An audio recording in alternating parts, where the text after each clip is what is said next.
ভিডিওর main topic চারিদিকে যেই রিউমার ছড়াচ্ছে যে মোহনবাগানে এই প্লেয়ার আসছে ওই প্লেয়ার আসছে। আপনারা সবাই জানেন যে মোহনবাগানের কোন জায়গায় খামতি আছে, ম্যানেজমেন্টও জানে। এই নিয়ে এই ভিডিওটা শুরু করছি। যে আপনারা যদি বলি আপনাদেরকে যে হলো আমাদের স্ট্রাইকার প্রয়োজন, আমাদের কি আদৌ স্ট্রাইকার প্রয়োজন আছে? যদি বলি ডিফেন্সে একটা প্লেয়ার প্রয়োজন, সেটা কি আছে? সেই ভিডিওগুলো ভালো করে দেখবেন।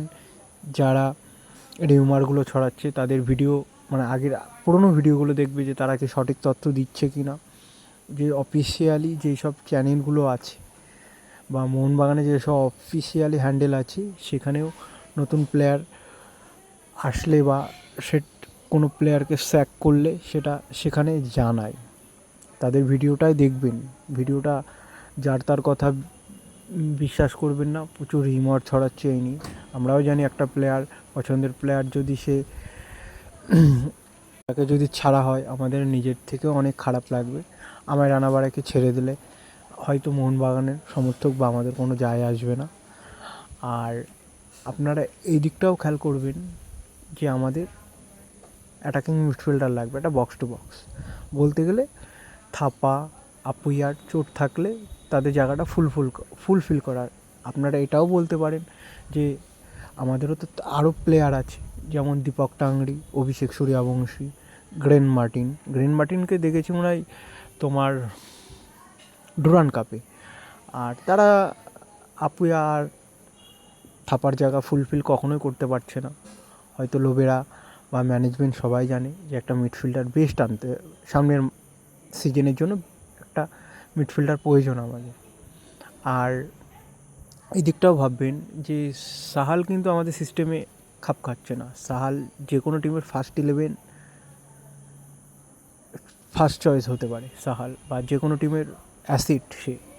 তার পিক্সি সময়ের খেলাটা আমরা দেখতে পাচ্ছি না। সাহালকে রিলিজ করে দিক, সে যদি আমাদের সিস্টেমে না সেট হয়, সাহালের খেলাটাও আমরা দেখে অনুভব করতে পারবো। আমাদেরও ব্যক্তিগত থেকে বলছি, আমাদেরও নিজেরই অনেক খারাপ লাগবে, আরও সমর্থকদের তো প্রচুর খারাপ লাগবে। আমরা একটা সমর্থক হয়ে বুঝতে পারছি তো যে সাহালকে ছাড়লে কী হবে। এই দিকটাও ভাবা উচিত যে সাহাল অন্য টিমে খেললে তার খেলাটা তো দেখতে পারবো। আর আজকে প্র্যাকটিস শুরু হয়েছে, সব ফরেনাররা এসেছিলো, সবাই ফিট আছে।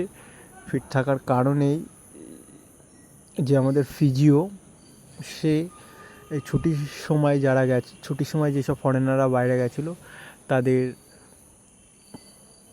প্র্যাকটিস বা তারা কতটা ফিট আছে সেটা ট্র্যাক করেছে। আর আলবাত্রো ও আপুইয়া সাইড লাইনে প্র্যাকটিস করেছে। আর আলবাত্রো অনেকটা ঠিক আছে। আপুইয়া